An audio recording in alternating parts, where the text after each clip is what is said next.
This is Fowl Players Radio, your podcast for arts, entertainment, and pop culture. Welcome. My name is Michael Spedden, your host. Every episode features fun, fascinating stories about people in the performing arts, actors, authors, dancers, writers, musicians, athletes, you name it. Folks who are center stage, backstage, on camera, or behind the scenes. Sit back and listen. Let's have some fun. Fowl Players Radio is a proud production of the Fowl Players Group and the official podcast of the Fowl Players of Perryville. This is Just Bill. This is Rat Bastardson. And this is Joe Poodle from Red Die Number 9, and you are listening to Fowl Players Radio. Hey, you guys, this is Gina Shock, drummer of the Go-Go's. Snowman here. Hey, Mary Jo Peel here. Hi, this is Kathy Ladman. Hi, this is Jay Nedry from the Road Ducks. This is A.D. Adams, and you are tuned in to Fowl Players Radio with your host, Michael Spedden. And welcome to Season 10, Episode 21 of Fowl Players Radio. Tonight, we welcome Lou Maistros. We remember Lou from his days performing in Baltimore Bands, such as The Last Picture Show, Mystery Train, The Late Show, and Talk Show. We were also studio mates at Invisible Sound Studios with Dave Nichotsky and Joe Rinaldo. He is also a photographer, an entrepreneur, and an author of 2 novels. He is performing his first show in Baltimore since 1994 on September 16th, 2023 at the Ottobar in Baltimore, 2549 North Howard Street. Links to his books, music, photography, etc. can be found in the show notes of this episode. Remember, we at Fowl Players Radio encourage you to support our guests in their endeavors. Shop small. Remember, the Back of the Rack, the Michael Spedden Show on 97underground.com debuts Tuesday, August 29th at 4 p.m. Eastern Time. Check out the show for songs you forgot you liked, local music, and classics that never die. Remember, the Back of the Rack, the Michael Spedden Show on 97underground.com, Baltimore's pure rock worldwide. The Fowl Players of Perryville will be performing on Maryland Party Boat on Sunday, September 10th from 12 to 3. Tickets are available at marylandpartyboat.com. The Fowl Players of Perryville will be on the Western Maryland Scenic Railroad on September 2nd, October 7th, and 28th. www.wmsr.com for tickets and more information. We'll be right back right after these words. Hi, this is Bud Becker. Hi, everybody. Dwight Weems from Gaz the Fun Band. Hi, folks. This is Jay David. Hey, this is Brian Damage from Kicks and Rhino Bucket. Hi, this is Kim of Kim's Crypt. Hello, my name is Gunhild Carling. Hi, this is Paul Castiglia, and you're listening to Fowl Players Radio, the one-stop shop for all your pop culture needs. Hello, listeners. We at Fowl Players Radio thank you for all of your support over the past 10 seasons and nearly 300 episodes. We would like to encourage you to keep listening and spread the word. Audio versions of all episodes can be found on our main website, fowlplayersradio.com, as well as on many of the other platforms you can see here. You can find all of our Season 9 and 10 episodes, as well as some best-of episodes and shorts on our YouTube channel, youtube.com/@fowlplayersradio. Be sure to hit the subscribe button to get alerts when new episodes are released. No matter what platform you choose to listen, you can help us greatly by hitting the subscribe button and giving us an honest review. You can also help us by supporting us at patreon.com/fowlplayersradio or at buymeacoffee.com/fowlplayerw. Your support makes it possible for us to continue to be your one-stop shop for all of your pop culture needs. Be sure to follow us on social media, Facebook, Instagram, and Twitter for new episode announcements and news and updates on all of our guests. Thank you, and enjoy this episode. And welcome back to another episode of Fowl Players Radio. And tonight, I'm kind of going back a number of years to somebody who I knew years ago, and has kind of come back around. It's kind of an unusual circle, or kind of an unusual way that this came full circle. Lou and I, Lou Maistros is here tonight, and he's performing, coming back to Baltimore to perform for the first time since '94. Going back years ago, we were, I guess we could say, studio mates at the same studio. My band and your band recorded in the same studio. A number of years later, when I got into doing theater and performing there, I ended up performing with both of his siblings, Michael and Diane. Diane is one of my regulars with Murder Mystery. Is a great performer, a good writer. Michael has performed for us as well. He's very funny too. And I heard Lou was coming back up to perform, and I had to jump all over this and share it with everybody. So, Lou, welcome. Hey, everybody. How's it going, Mike? It's great to see you. Going very well. It's going very well. I had been I'd done a couple of episodes with some other mutual friends of ours, Red Dye Number 9, who you know well, and actually shared a band member with a number of years back. And they told me you were coming to town, and I had to get a hold of your sister to get a hold of you to have you on. So welcome. So tell us about the show that you have coming up. Well, it came about. I wasn't sure I was ever going to play Baltimore again, but the guy that I'm sharing the bill with, Adam Turkel, who was in a band called the Beatings, an old Baltimore punk band.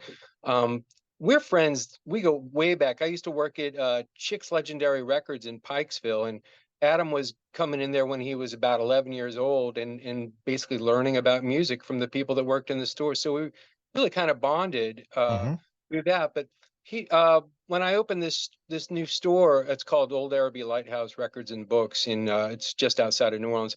I invited him to come and do a gallery because he's a brilliant artist as well. And he said, "Hey, why don't I come and do a show in a gallery?" So I said, "Yeah." And then we decided he wanted me to do some sets of some of my old music because he was a fan of the Last Picture Show. And he came down here and we alternated sets and we had a great time. And a couple of weeks later, he said, "Hey, you want to do that again at the Ottobar?" And I said, "No."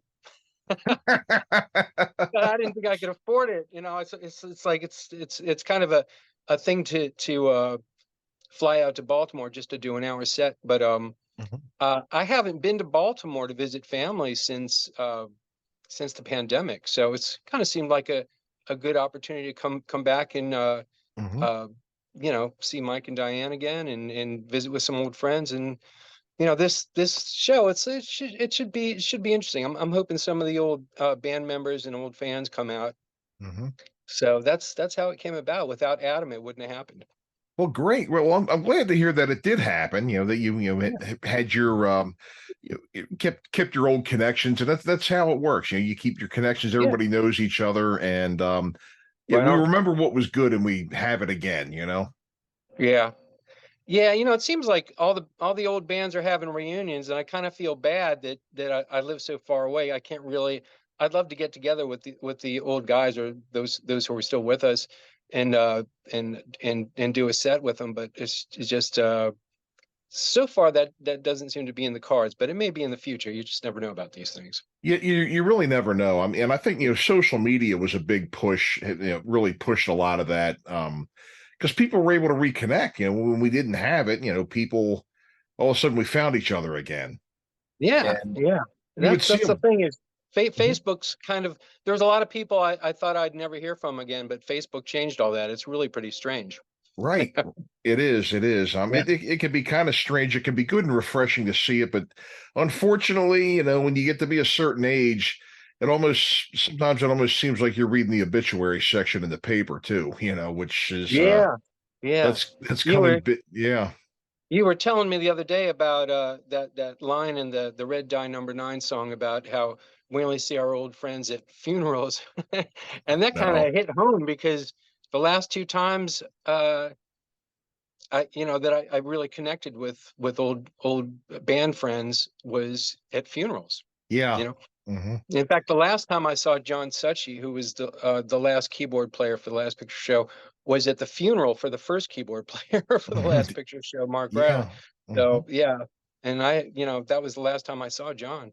Right. I it was just such a shame because and you see these guys that used to play. Guys that you remember either going out to watch and see, or you've played with yourself, and it's just such a loss. You're like, my gosh, and especially when it's friends. And again, none of us are getting any younger too. It's just like, it really kind of makes you pause and think for a second here. Maybe I'll pass on the cheeseburger this time, or something like that. It's just, I know. Yeah, I've had some health concerns myself lately. I'm trying to be more careful. Absolutely. It never hurts. It never hurts. Now you've been involved in all kinds of things, not just outside of music, and we're gonna go through all these things here. But one thing I thought was really interesting is that you're also a writer and you have two novels that you've had out.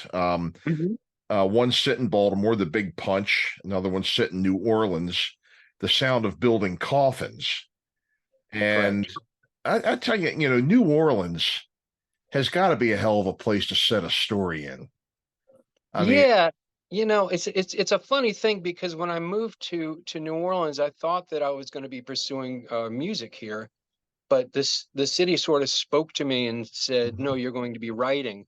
Right. So right. there was just so many things about the city that felt like it hasn't really been covered in fiction. Like the whole concept of magic realism really fits this city like a glove, but there's not a lot of that type of fiction written about the city. So that's kind of the direction I went into. My father was a big fan of, and I cannot remember the series, but it was about a detective by the name of Robichaux. That's James Lee Burke is the author. Okay. Yeah. And he was such a big fan of those. He was always recommending those to me. And the way downtime is with me, a chance to get to read or watch TV or anything is just so rare. And it was one of those. Yeah, it was one of those things where I had meant to get to it, but I just never did. But I will one of these days. I will one of these days, and end up having to go to. End up having to go to his grave, and we can talk about it. But your books, and the thing is too, what we'll do, are they still available for purchase? Yes, they are. Okay. Well, actually, the Big Punch, the one that's set in Baltimore, is only available as a Kindle book right now. Okay. The other book is The Sound of Building Coffins. It's available in hardcover or soft cover or Kindle, and I will be bringing copies with me to the show. So if anybody wants to pick one up, wonderful. I'll have, Wonderful. And one thing I'll have you do too is when we finish our discussion today, I will make sure that you send me links that I can put in the show notes. Oh, fantastic. I'm a big advocate, and you can ask anybody that listens, and you can also, anybody that I talk to. I'm a big advocate of shopping small, shopping local, supporting local authors, actors, bands, whatever it is. I love the way you think. Exactly. And well, the thing is that you would think a lot of times people ask me, who is you just do bands. I was like, no, I've had a lot of authors on here. Now, a lot of authors were in bands. They did, somebody who was in a band and wrote a book, but a lot of them are authors. And there are just so many great gifts. I mean, you could go to your show, pick up some books. You could go to a Red Dye show, pick up some CDs and T-shirts, have half your Christmas list crossed off. There you go. Or birthdays or graduations. You could go out and get some theater tickets to maybe a murder mystery show or something. And you could have all your shopping done right there with good gifts, things that you'll remember, you'll have a lot of fun with. So, folks, always remember, shop small, support our guests on Fowl Players Radio. Thank you, sir. Yeah, absolutely. And you've been photography. I really enjoy, I've had a couple of photography, coffee table books, big pictures taken by people. And it seems to me that you really like people watching and taking photographs. A lot of what I do is street photography. So there's some of that. And also it's all about people. I don't do a lot of landscapes. I do stage photography and portrait photography and street photography. So but that's just taking pictures of people being themselves is just, to me, that's just fun, Yeah, it is. And the thing is that, and I can imagine, anywhere, but especially in a place like New Orleans, I'm sure you probably run into some real characters there. And I'm not saying that in a bad way, but some people that you can really get a look at them. And just by looking at, you just wonder what their eyes have seen, what they've lived through, where they've been. Right. And it's like that everywhere. But New Orleans is kind of a special case because here is it's kind of a place where you can really, well, this is what drew me to the city, was you can really be yourself if you're a creative person. I mean, nobody judges you. If somebody asks you what you do and you say I'm a musician or I'm a writer, they don't ask you what your day job is. They assume that's what you do, you know. So it's a little bit of a different mentality here. Yeah, but there's a lot of interesting people. There's a lot of interesting people in Baltimore too. I mean, there are, yeah. I love Baltimore. I mean, I really miss the place. I just couldn't really make it work as a place to be a creative person. I felt like I just kept hitting brick walls over and over again. And here I feel like I can, you know, it's like I'm not getting rich, but I feel like I can exist as an artist here, you know. Right. I know what you mean by that. I know what you mean by that. It's kind of hard to put my finger on what exactly it is, but I get where you're coming from with that. Yeah. I think Baltimore is just at its heart, it's a blue collar town, and there's nothing wrong with that. But people, I don't know, there's kind of a mental disconnect as far as people just don't believe that people in Baltimore are going to like break into the mainstream or anything like that. So it just doesn't really feel like it's, I don't know. I just feel like you get hobbled out of the gate because there's this mentality of, well, you can't really do it from Baltimore, but you can.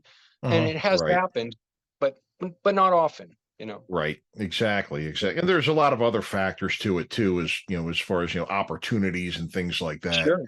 But there's a lot of talent in Baltimore. There's always been a lot of talent. It just seems that people have to leave to make it. Like the cases that come to mind are from Billie Holiday to David Byrne to Frank Zappa. These are all people from Baltimore, you know, but they had to leave in order to make their mark, and it's kind of a shame. It really is. It is, and there's, you know, other examples too. You know, tons of other examples where people have come and they've had to go to another market and then come back, you know, or, you know, really, you know, kind of put the icing on the cake somewhere else, and then finally, you know, come back after they've really made it. But so many come to mind. So many come to mind. You know. Sure. How about you know, the photography? Are any of these published? I mean, do you have any of these in a book or a portfolio that you have available for people? I don't have a book. I tend to sell prints. Oh, okay. On eBay and that type of Etsy, that type of thing. But also I have a gallery here at the store, and I sell stuff here as well. Okay. I see. Yeah, I can see a lot of stuff behind you as well. Yeah, but a book is something that I definitely want to get into. Yeah. Oh yeah. I'm here at the store right now. These are all old movie posters and whatnot behind me. Sure. I see. It looks like an album cover behind you too. Whenever you're that album cover is actually, I put that up there specifically for this. That is Pop Mutation by The Last Picture Show. And that will I will have copies of that at the show at the Ottobar. I've got a few left. I'm going to bring them. If somebody wants to buy them, they can have them. I also have the CDs of Trouble in Texas, if anyone's interested in that as well. Sure. And if somebody's unable to make it to that show, I guess would you have somewhere where they can be purchased as well? We can put that. You know, people can just find me on Facebook, and that's usually how I do it. Say, hey, it's you know, I'm interested in this record or the CD or whatever. It's like I'll work it out and send it to them. Okay, good. So speaking of your bands, you've done a lot of interesting things here.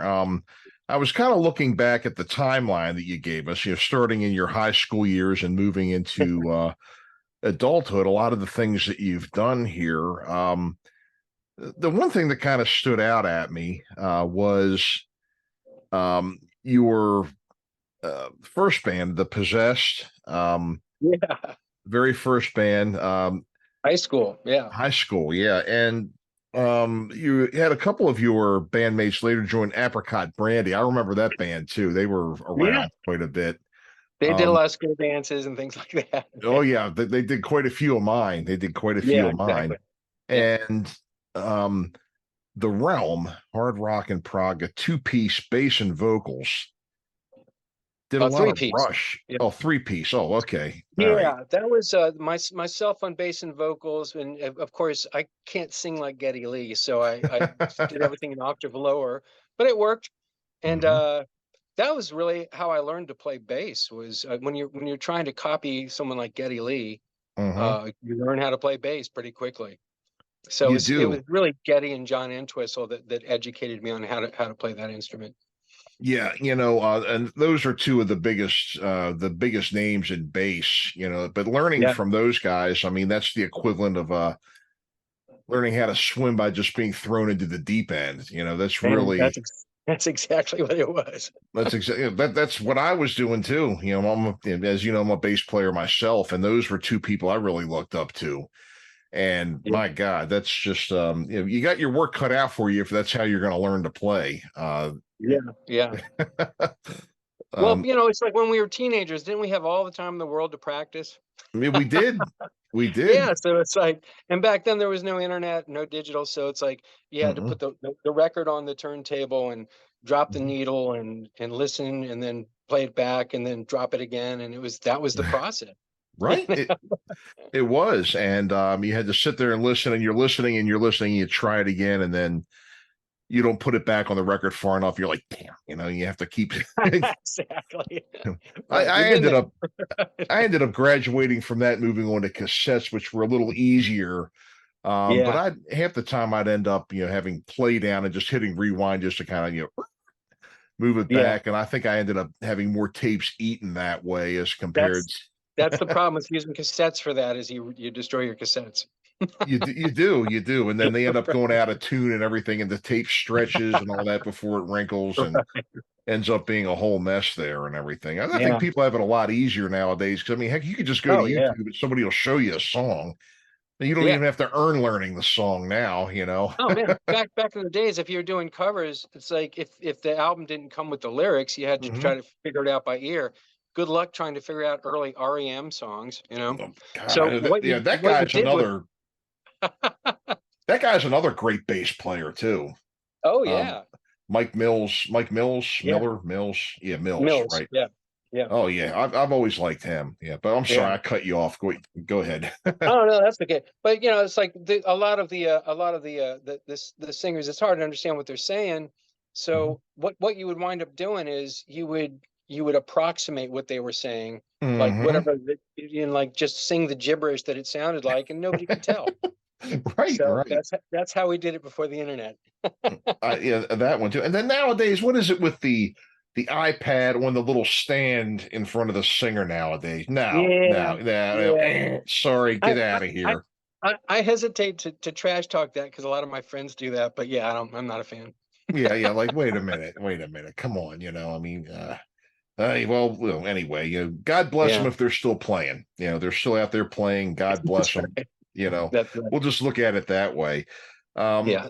So you also, and then you moved on to the Thieves, Matt Harbaugh, Jeff Voigtman Voigtman and John Voigtman, his brother. Oh, okay, John Voigtman. Okay, and that was my first working band. I mean, we would play 5 nights a week, 5 sets a night. We were playing biker bars, and it was a real education. It's like really bonded with those guys. We did mostly hard rock and heavy metal and that kind of thing, which is difficult to play, especially kind of an endurance thing to be playing 5 sets in a row.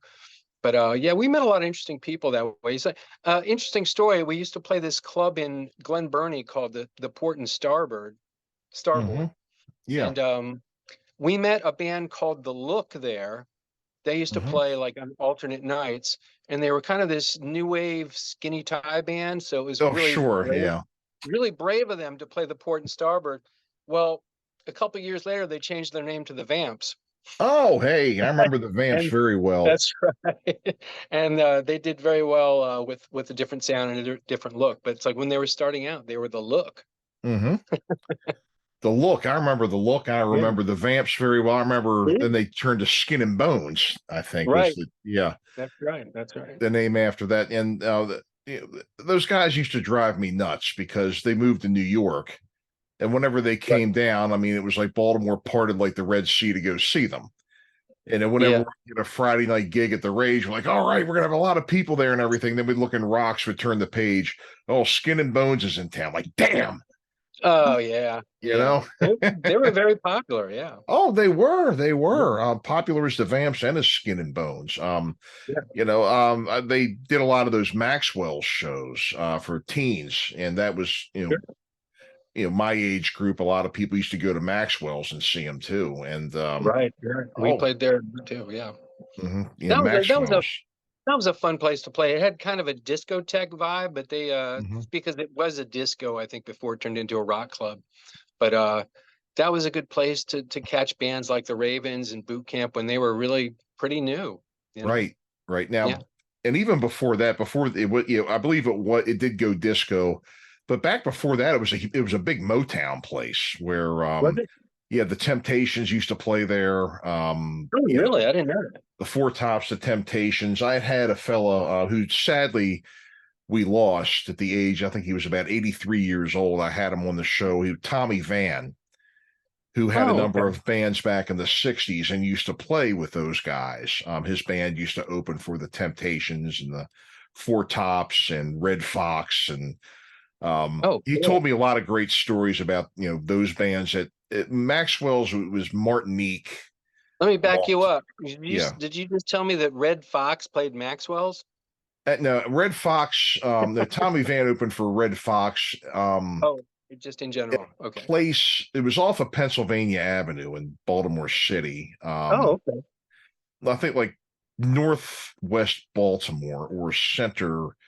Like northern central Baltimore, where Pennsylvania meets north, over there. But he played shows with him over there. There were some clubs over there. I don't recall.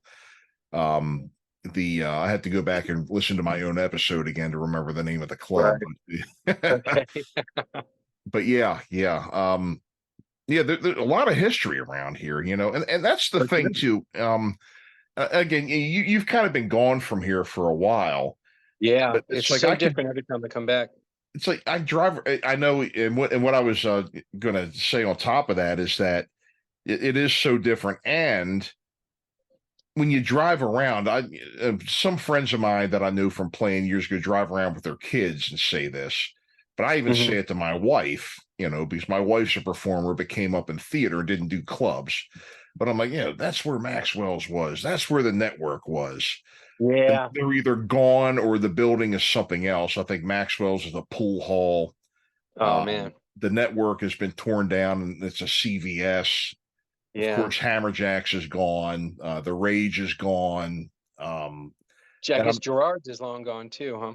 I think so, too. That was a little farther up Charles Street, I believe, wasn't it? Right.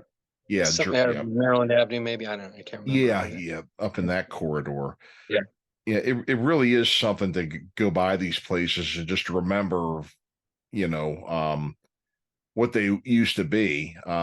Sometimes if there's something else like a store or something, you can go in there and look around and you're like, wow, you try to remember how it was, Yeah, you really do.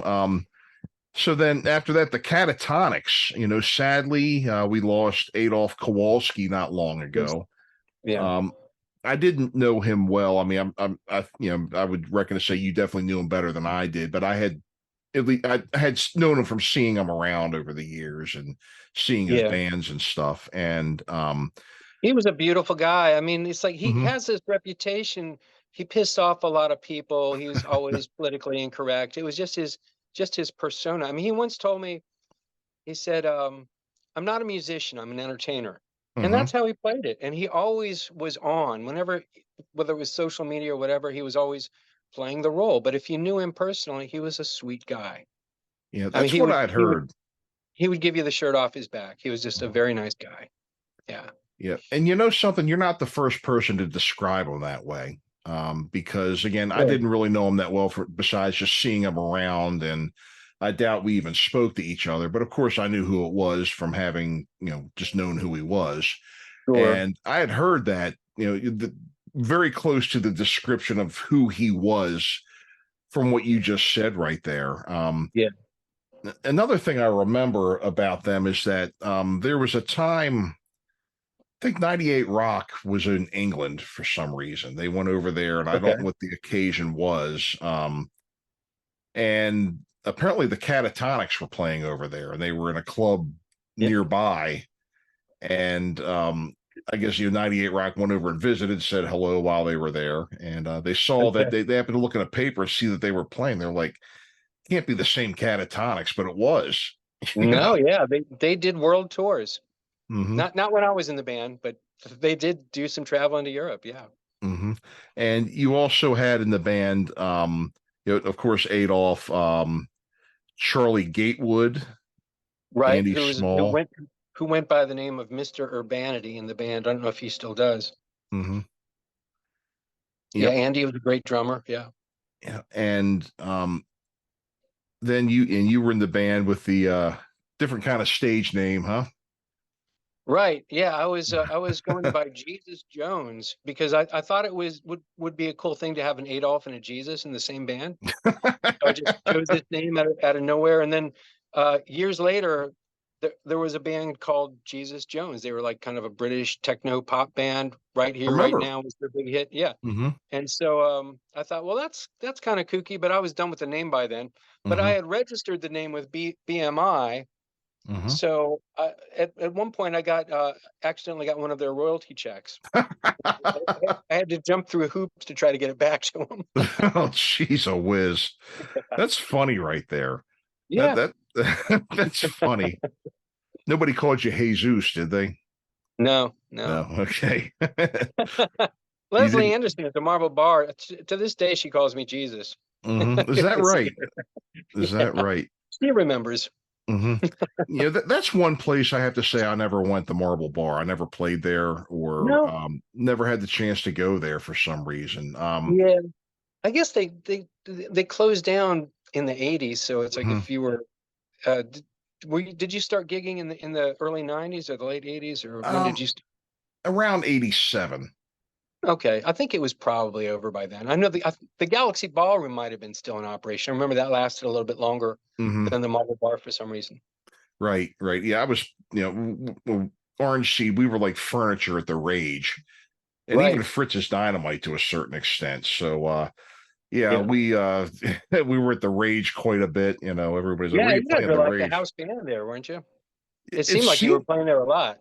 It really did. It really did. I mean, I think we were getting like 5 shows a month there, and I didn't mind it, but it was like we were also trying to get other rooms. Sure. And I can see. Well, we'll get into that in a second here, but after that talk show, you were playing in talk show. Tell us a little bit about that. You sent me a picture of that too, I think. I might have. Talk show was myself and Rosalie Wampler, who was she's a brilliant guitar player and wonderful singer. And before that, she was in a band called Multiplex, which was a very popular local band, mostly covers, but a great band. I met her in art school. We both went to Maryland Institute together. And so we decided we wanted to start a band together, and we did the talk show thing. The drummer was Janet Guerra, who's a wonderful drummer. But eventually, Rosalie left because she got an offer to tour with Edith Massey's band, Edie and the Emeralds. Yeah. Okay. Remember Punks Get Off the Grass? They had all these. And it was a paying gig, so I couldn't begrudge her that. You can't beat that. There's a couple months ago I had Gina Shock on, who was in Edie and the Eggs, and actually a guy I played, Johnny Trotta, who I played with in the Uncle Moldy show, my acoustic duo. Oh, right. He had recorded another Invisible Sound guy too. That was his Marshall stack down there that everybody couldn't get enough of, and he also wasn't like a permanent member of the band, but he was asked to I think Rob Fahey was playing with them for a while, and I think he told me Rob Fahey asked him to fill in. He was. In fact, that's how Rosalie got the gig, because at the time Rosalie and Rob were dating. Oh, okay. I think that Rob he had other commitments, and he said, well, my girlfriend's a great guitar player. Want to try her? And then it just kind of snowballed like that. Yeah. Okay, so that must have been Rob also produced the first Last Picture Show release, which was a 5-song cassette. That one's really Is hard that to find. right? No kidding. Yeah, he did. Oh, so you see all this. You're another piece of the puzzle of all these guests I've had and all these stories, and here you come in, boom, right there, the glue. Everything connects. Yeah, exactly. Smaltimore, I ought to call it the Smaltimore podcast. But that must have been what it was. It was Edie, not Edie and the eggs, but Edie and the evidence. Okay, that makes sense too. Let's see, the Late Show.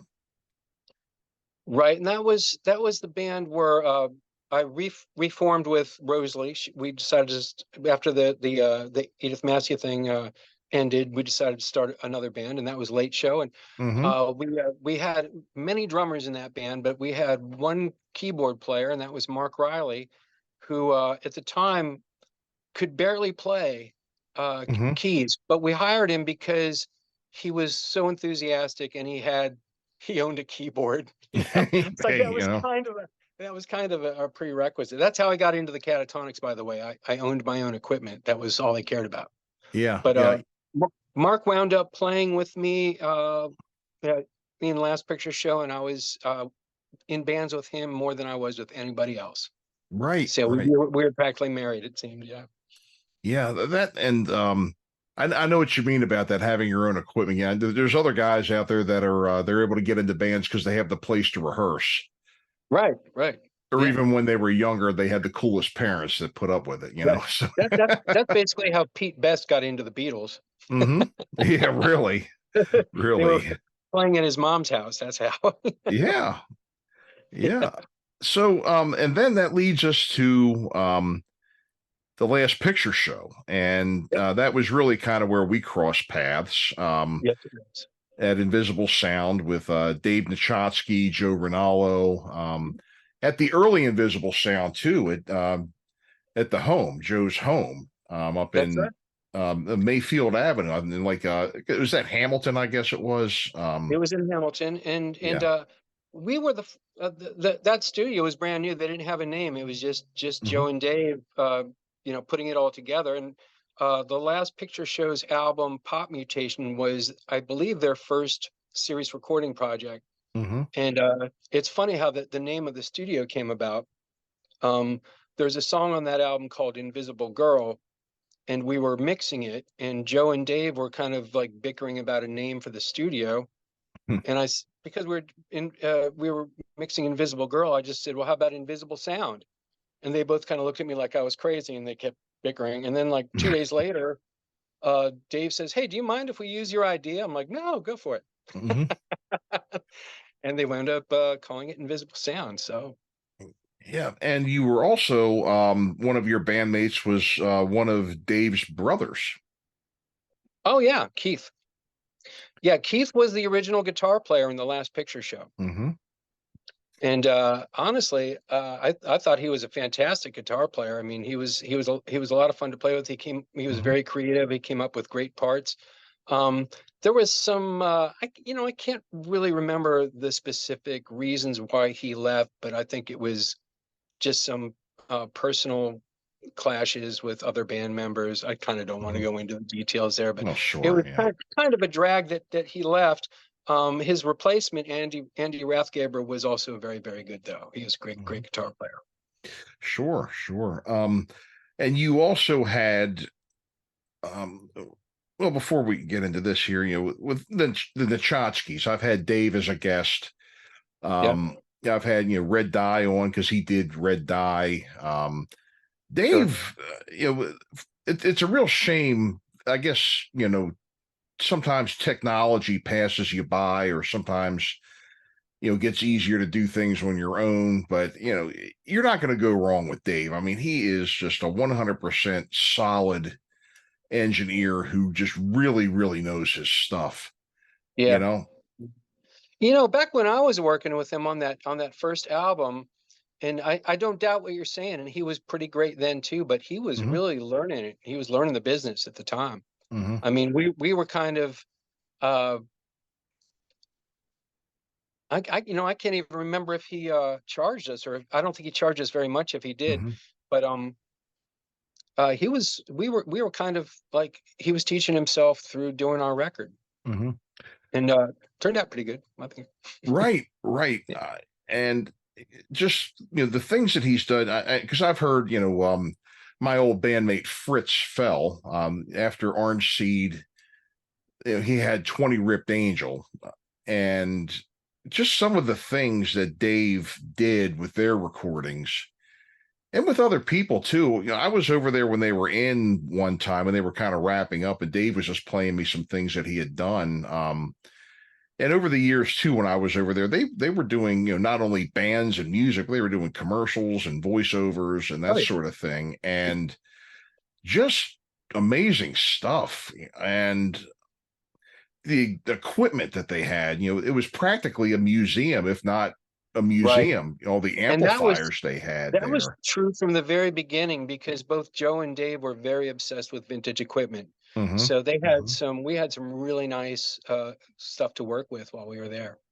And I guess it's still that way. The amplifiers, the guitars, and the microphones, especially. My God. We had used some things when we were recording Orange Seed Parade, where he just grabbed, like, this microphone had to be from the 20s or 30s, and we used it, just as for a little part in a song, and it was amazing. And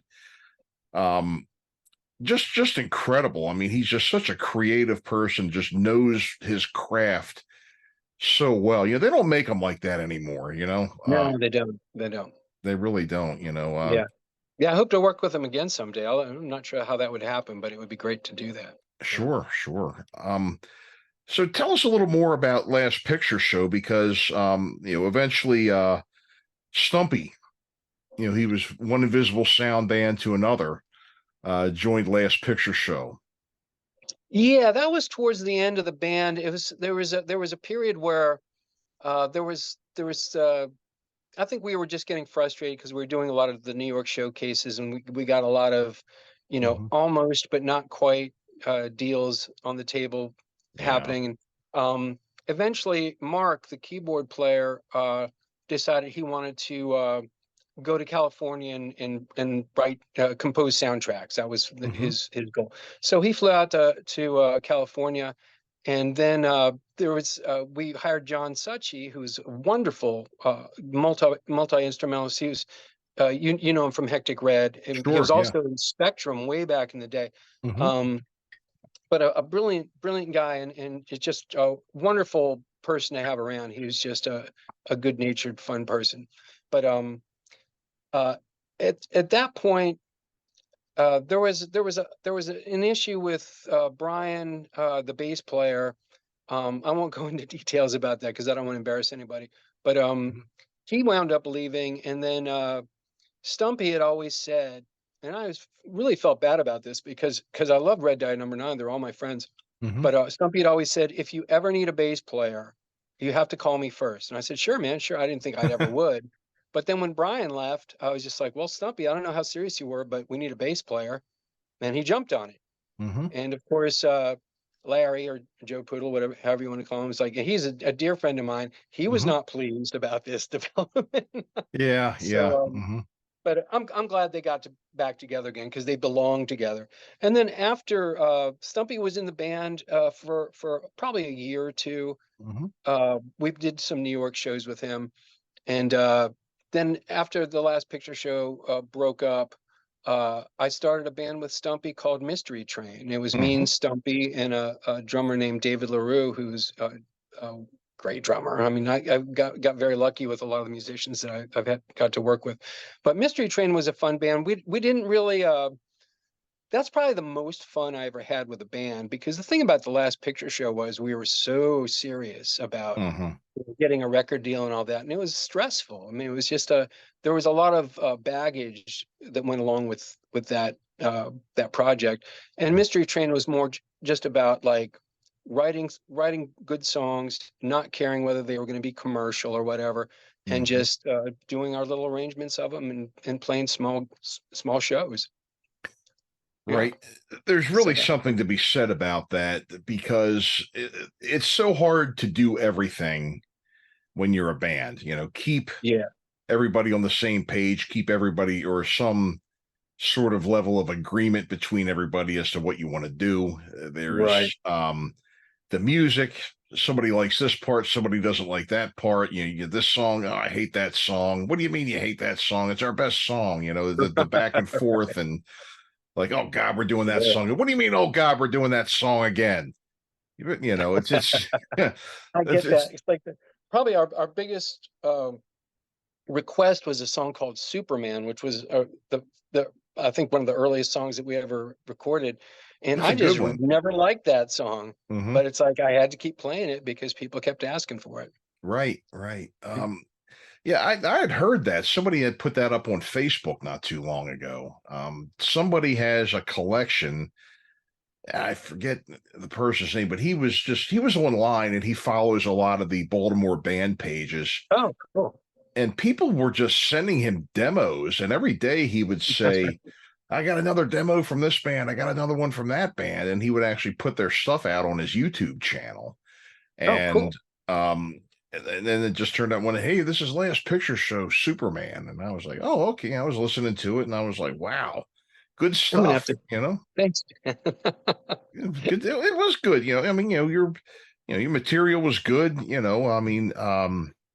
Always a great job from you. Thank you, man. That I've heard of what you've done and everything is just I've always thought highly of it. Definitely. Well, the feeling's mutual, Mike. I've always really liked your projects too. Well, thank you. I appreciate that. I really do. It's just really weird, looking back and just talking again how things just come full circle and how all these pieces of the puzzle just fit together. Because actually, the fella who replaced Stumpy in Red Dye was another Invisible Sound guy, Cyril Charles, who played with Fritz in 20 Ripped Angel and had been in a number of other bands around. What instrument does Fritz play? I remember Fritz, but I'm trying to remember where he was in your band. In Orange Seed Parade, he was the guitar player. Yeah, he's a good lead guitar player. In 20 Ripped Angel, he was playing guitar at the beginning, but just switched to strictly doing vocals. Now, I didn't last long in that band. It was a little different. Sometimes I found myself in a situation after Orange Seed where, we got into 20 Ripped, or it was called something different. It was called Lime, and then 20 Ripped Angel, and everybody else would be at practice coming up with stuff, and I'm just like, humming. I just had nothing. I just had nothing to bring to the table, and I just couldn't feel my way into the songs. I just, sometimes something's going on around you, and you just can't. There's nothing coming out of me that would fit this, so I ended up leaving. But they ended up putting out like 4 or 5 albums. They recorded with Dave quite a bit. They were doing New York and playing other places too. Went up to New York with him a few times to CBGB's. We Orange Seed had played there too, and the place was just as disgusting as it was years before. I love that place. It was kind of a hot mess, but it was like they had a killer sound system and great monitors. Did. Mm-hmm. Yeah, it's like I enjoyed playing there. Yeah, it's funny. There's a book out. It's a paperback book that's nothing. It's a picture book of CBGB graffiti. Mm-hmm. And there's one of our degenerate fans had spray painted the last picture show very big at the side of the stage, and that is very visible in this book. So that was kind of neat to see. I mean, I hard to even know what color the walls even were in that place because it was just bumper. It was like they probably had a good inch or two of just bumper stickers and flyers over top of each other.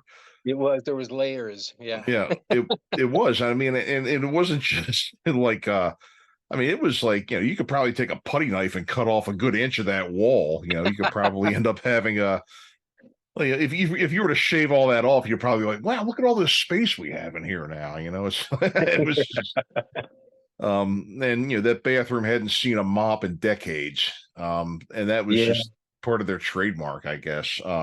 It was, yeah. I don't know if you'd ever seen the movie. A movie was actually made about it that starred Alan Rickman as Hilly Crystal. I heard about that, but I have not seen it. Yep. And one of the slogans for the movie was 50,000 bands, one disgusting bathroom. And which, hey, that's fair. That's fair. I'd say that hit the nail right on the head. But they're just good memories of that. Did you ever do DC? Did you play DC much? We played there sometimes. We would play. There was a place in Georgetown called the Crazy Horse, and I believe we played the original 930 Club a few times. Yeah. Honestly, it's so blurry. I know we played places in DC, but I'm not remembering the names of all of them. Mm-hmm. But yeah, we did make that scene. I found DC because we did 930. We did the 15-minute club. A place called Julio's, and then we did some things like out in the suburbs. Did you ever do the Paragon? No. I remember that place, but we never played there. I don't think we did. Yeah, the Paragon. You'd know if you played the Paragon because they had the stairs from hell. Like 2 stories of stairs that were almost like straight up, and to lug an Ampeg bass rig up those steps. Oh man, that's brutal. Oh, it was absolutely brutal.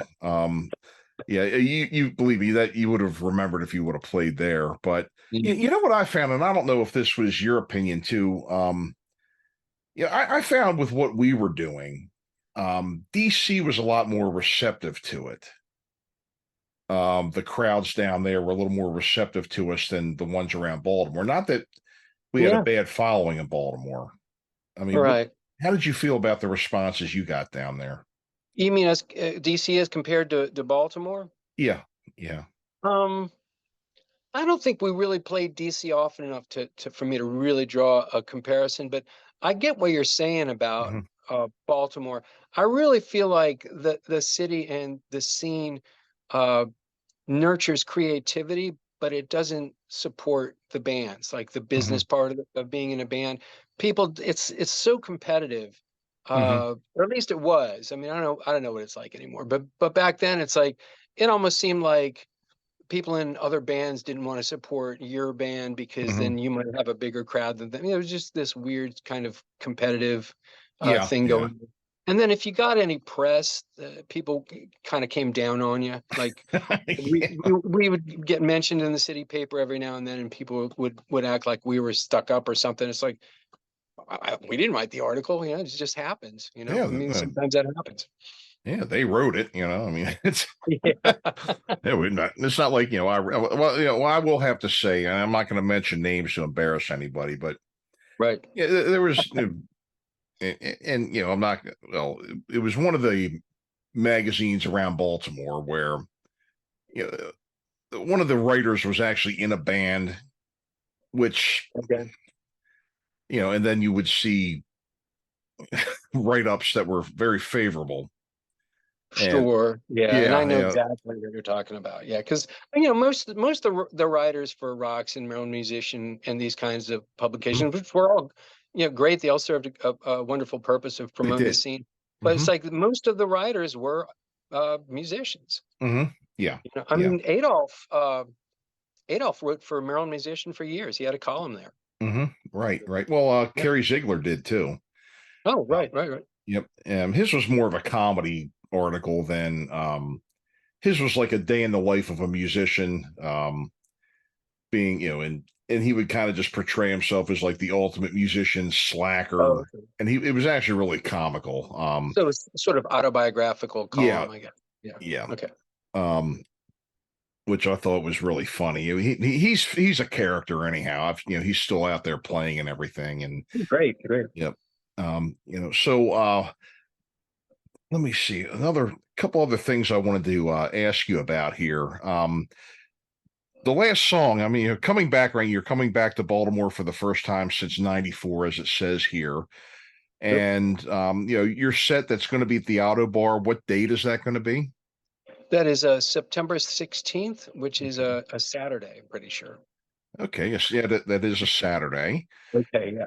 And you are dedicated, as I don't know if we had mentioned this or not, but you were dedicating your set. You had some people you were dedicating it to. Did you want to say that again? Sure.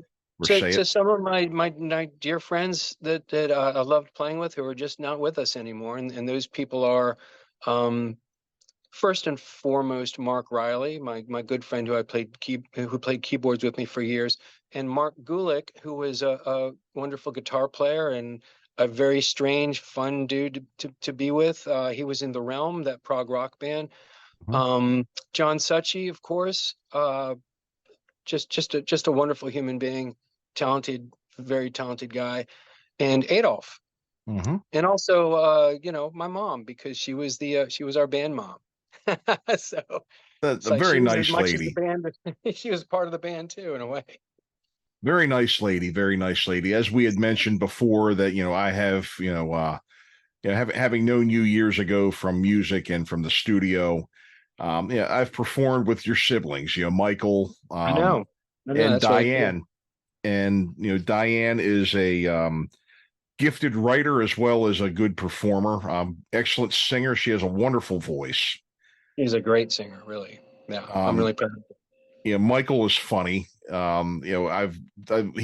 was with our murder mystery troupe early on. Yeah. And then he had a job where he had to go halfway across the world, but yeah, he could be funny. He has kind of a gift for slapstick. And he could sing too, in the musical, musical comedy type sense. He's good at that. Yeah, I'd never done a musical with him, so I hadn't heard it, but I don't doubt you. I mean, he's a Maistros, obviously. So, Diane is, like I mentioned, she's written, some of the murder mystery shows as well. And Mrs. Maistros was there a few times at Dies when we were rehearsing. Okay. Rehearsing. And just as pleasant, just a very, very nice lady. And I felt, honored to have known her. And thank you very much. Just very, very nice person. And one in a million. Yeah. Definitely missed. So the last song you had ever wrote in Baltimore. Okay. During the evacuation from Hurricane Katrina. That's right. What was that? God, you were down there then, weren't you? Holy cow. Yeah, I was down here. It was something else. Well, we did evacuate because our kids were small. And it's a good thing that we did, because the city just devolved into total chaos. But I was at first we were in Chicago for a little while, and then we went up to visit my mom, and she hosted us for 3 months during that ordeal.